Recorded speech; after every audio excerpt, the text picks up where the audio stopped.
Hello and well done, we've made it to Friday.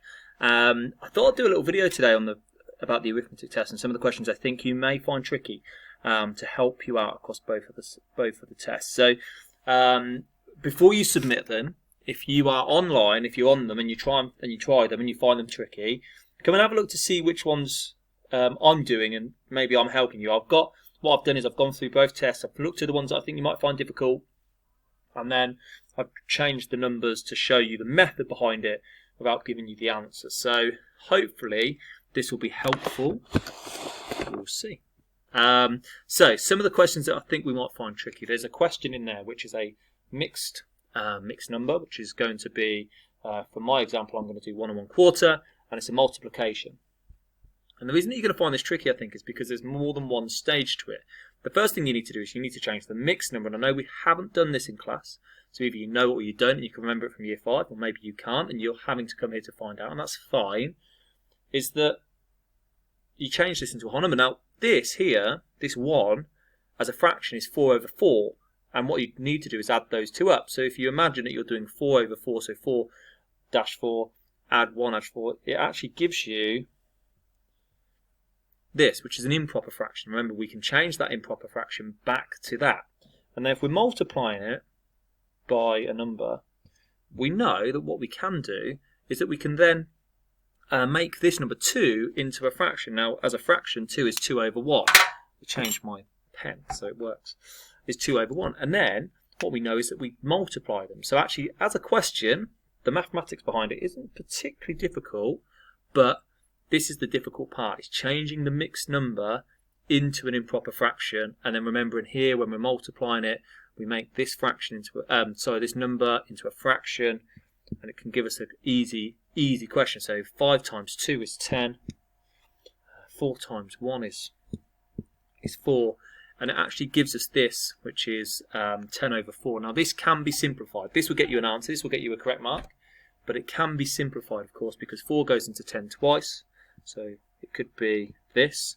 So it could be 2 and, I'll just move it around a bit, 2 and 2/4, because I've got 2 remainder, and it never changed. Now we know that that is also equivalent to 1/2, so that would also get you a mark, and so would 2 1/2. So you're going to come across a question very similar to that in your arithmetic test today. So it's worth just having a think about it, and if you're finding it difficult, hopefully you've come here to try and find out the answer. Now another question that you're going to find hard, or might find hard because we haven't seen it in the lesson, is this. And this is all it says. Now this number means cubed. And what that means is it means 2 times 2 times 2. So what you have to do is you have to figure out the first part, which is 2 times 2, and that equals 4. And then we multiply that answer by 2. Now 4 times 2 is 8. So actually 2 cubed is 8. Quite a simple method to solve it, quite an easy mathematically, quite easy, but we get confused when we see this number here because it's something that we don't often see. So worth having to think about. Again, you have a question, this isn't the question, but it's one that's very similar in your mathematics paper today. Let's move on a little bit. So we also have a negative number, and what that happens here is we've got a number, and then we're going to take away a bigger number. And we find this tricky because we find negative numbers tricky, and again it's something that we haven't come across massively in lessons, and we find it tricky. Now the easiest way I can ever tell you to do this is to create a number line. Okay? And the number line, because we're subtracting, we're taking away. And we have all the information that we need, don't we? So this is minus 17. Oh no, it's not, sorry. I lie. I've got to go backwards minus 17. So what I need to do is I need to go back 17 here. So I take away 4, and I'm left for 4 away is 13. So I take away 4, and then I take away my 13, and that will give me minus 13. And 13 add 4 equals 17, so I know I've taken away the right amount. But I use this 0, I go back to the 0, and then I go beyond the 0 to help me out with this part here. Okay, I'm going to show you again because that may not have been that clear. I got a bit mixed up in the middle, and I apologise. I was trying to find the difference between 4 and minus 7. So let's try another number. Nice and cool. Just keep it simple. 7 take away 21. And again, using the same method, I take my number that I start with, and I take the number 0. So I take away 7 first of all, so I'm going to take away 7. So 7 from 21, 7, I've got to take 7 from 21 here to get to my 0.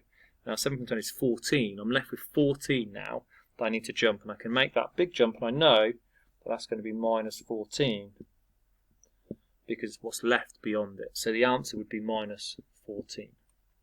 Okay? There's a couple of problems that you may find with this.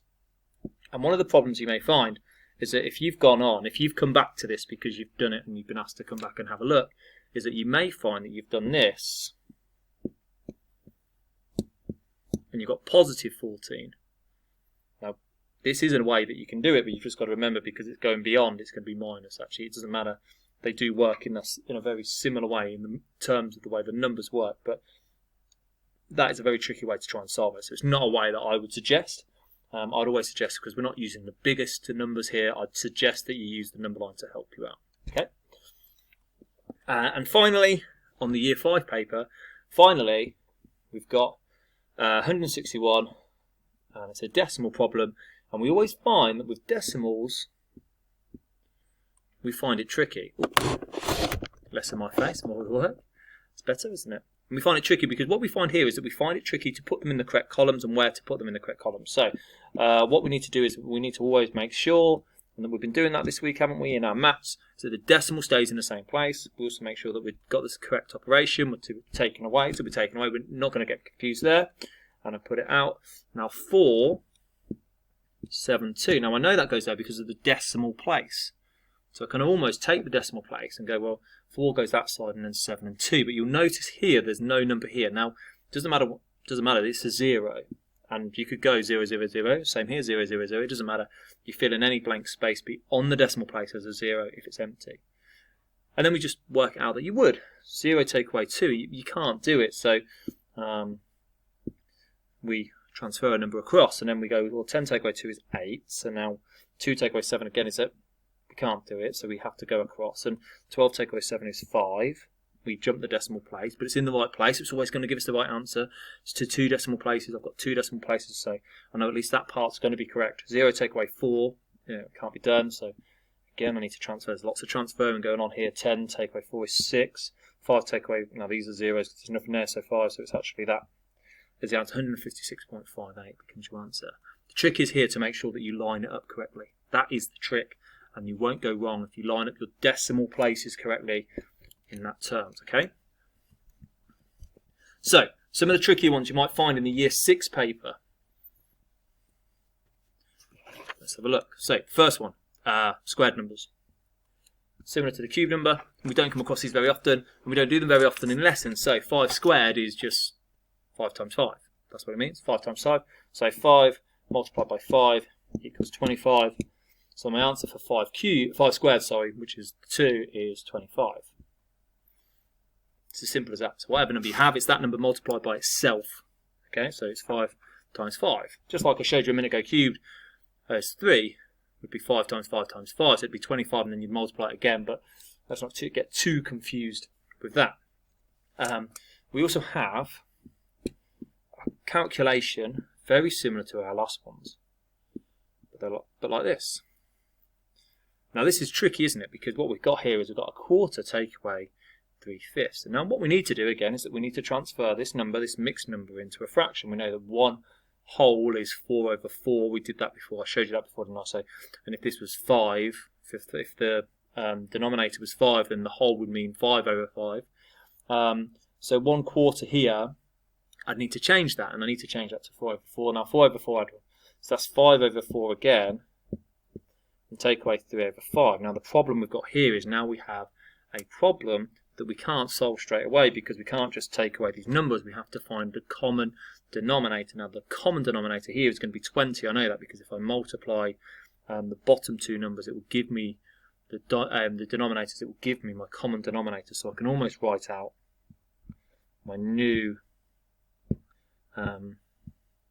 fraction. So it's going to be 20 times 20. And then if we multiply this here, so 5 times 5, we go across, don't we? 5 times 5 is 25, and 4 times 3 is 12.